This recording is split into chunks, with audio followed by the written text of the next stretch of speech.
Živo nazaj, dobrodošli v ta veseli dan. Z mano je še vedno Janin Klemenčič, svetovni popotnik.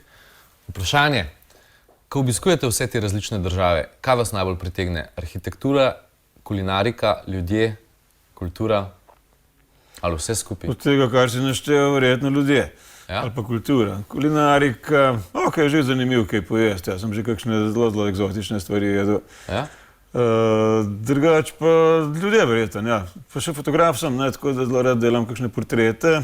Arhitektura seveda je tudi zanimiva, posebno kakšna afriška, plemenska ali pa mislim, koče, islame pa tako naprej. To je tudi arhitektura v nekem smislu. Tako da vse to pomolam, ja. Pa si več časa izven Slovenije ali... No, ne, zdaj sem več v Sloveniji. Več v Sloveniji. Zdaj dolgo časa sem sam organiziral potovanja, pa še zdaj jih včasih še dobim kakšno skupino. Drugač pa bolj delam za agencije, tako da je bolj na kulturnem nivoju, pa ni spanja na vrhu kamiona ali pa pod grmom, pa tako je bolj solidno vse skupaj. Jaz bi rekel, da človek, ki toliko potuje, nima časa za žensko ali ima čas samo za več žensk ali kako gre to? Kako boš pa brez žensk živel? Lepa, lepa. Ampak ena pa ne more biti.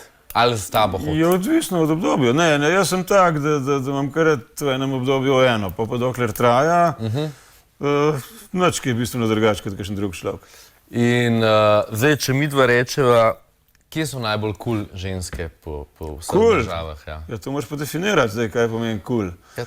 Recimo, zanimive za pogledati so naprimer meni v Etiopiji, ki so še gole, pa v nekaterih plemenih zelo postavne, v nekaterih pa tudi ne. Afrika ima ogromno različnih ljudstev. Recimo, ko sem bil v vojski, jaz sem bil še v jugoslovanski vojski in sem skrbel takrat za eno skupino črncev. In imel sem celo belo dozvolo, če se še kdo spomni, kaj je to pomenilo. To je pomenilo, da sem lahko šel kadarkoli ven iz kasarne, da bi me za vrat zagrabili. Pa še celo ima pravo nošenja civilno kodela, sem imel napisano gor, kar niso bili ravno pogoste stvari. Ker smo šli z njimi, jaz sem bil v Beogradu, oziroma v Pančevu takrat, to je zraven Beograda. In če smo šli z njimi v mesto, potem ljudje niso smeli vedeti, odkot oni so, in so imeli tudi oni civilko gor, jaz pa tudi, ko sem šel z njimi, ker bi bilo malo čudno, da jih en vojak spremlja. No in so mi razlagali, smo videli kakšne druge črnce, so rekli, vidiš, tele so iz Somalije, oni so iz, kaj se vemo, odkot, ampak oni se poznajo med sabo, tako kot mi vemo, kjeri so Skandinavci, kjeri so recimo Španci pa tako naprej, oni med sabo pa tudi, samo zagledajo pa rečejo, viš, te so pa iz tega konca Afrike, in ponovadi imajo kar prav. Ampak če se vrnemo na te ženske, daj mi še naštevi države. Ženske, ne vem, najbolj sem bil razočaran, da še drugo skrajnost povem nad Brazilkami, Vsi se toliko ob tla mečejo, wow, kakšne krasne ženske, Copacabana, Ipanema, Botafogo, nič ni res od vsega tega. Dve za silo lepe črnke sem videl, belke, raj ne bom povedal, čemu so bile podobne. Dobro, mogoče bil tak dan, ampak sem prav namenom enih 7-8 kilometrov daleč, če opeš, pa fotografiral tiste najlepše in ti povem, da je aparat skoraj prazno ostal. So sicer še kar, ampak naše povprečje je bistveno nad brazilskim, recimo. Potem recimo Venezuela velja za deželo izredno lepih žensk. Pa si ti res, vidiš, imaš si kakšno lepo, ni pa nič kaj povprečja nad našim.